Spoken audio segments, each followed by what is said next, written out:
Today we stand with over 150 people, and the request is again to get our mission out there, and let's see thousands of people come on board. Yeah! Woo!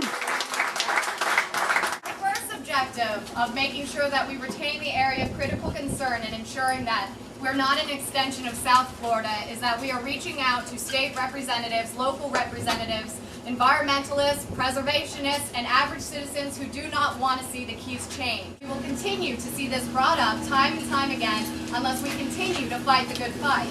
So while people say, you know, it looks like it's being retained, we're not going to have a problem with it, you will always have a problem with people who want to develop the Keys until you finally have legislation in place that says indefinite state oversight is required for the national treasure known as the Florida Keys. Second, on the more exciting objective is FEMA's involvement with downstairs enclosures. Over 3 weeks we have met with various politicians, both on the county level and the state level, to convey the wishes and the wants of this organization.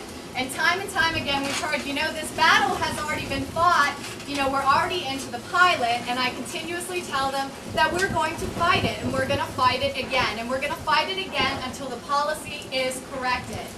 It wasn't just a damage saying that you, the homeowner, needs to replace your downstairs enclosure and make it conforming. It had long-standing impacts to everybody in the Keys, and for anybody who says that they were not impacted by this policy, they are highly inaccurate and misinformed. This has affected everybody. We want activists on the county commission. We want them to be able to stand behind this organization and then again go back and refight the fight. For those of you who have noticed, Sonny McCoy was here a few minutes ago, and I asked him, what are you willing to do? And his response again, I've worked within the parameters and I fought that good fight. And I was like, you know what? If you're not willing to fight that good fight again, perhaps it is time to get some new blood in there who's willing to fight the good fight.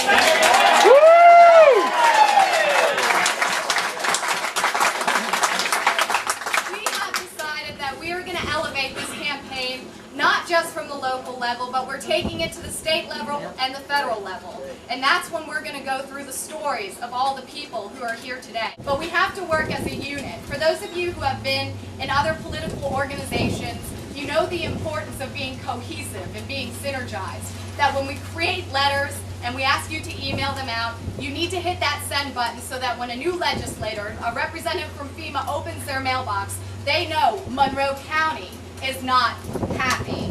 When I ask you to make a phone call to X representative on the state, federal, national, FEMA level, we need everybody to make that one call and say how upset you are. They will be answering those calls for days. You've seen the billboards, you've heard the radio ads, you've seen the newspaper ads, but I'll tell you the most effective marketing mechanism we've had so far are these get-togethers and these parties. The first one we had about 15 people. Today there's over 150 people here.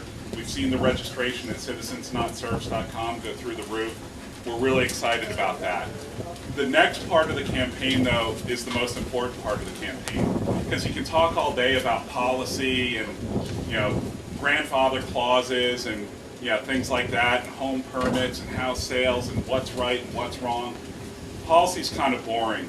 Where the rubber really meets the road in this campaign are the personal stories that all of you have about how this policy that FEMA has implemented in Monroe County has affected you. And there's any number of stories. As a member of Citizens Not Serfs, we never disclose your personal information. But at this point, I hope you recognize that there's enough people standing next to you that we have to have a voice. We're not going to have separate voices, but we can finally unite that voice and be very, very, very loud when we choose to be. I always like to believe that people are not victims of their circumstances. And finally, people in Monroe County regarding these issues will take a stand, but you will do it together.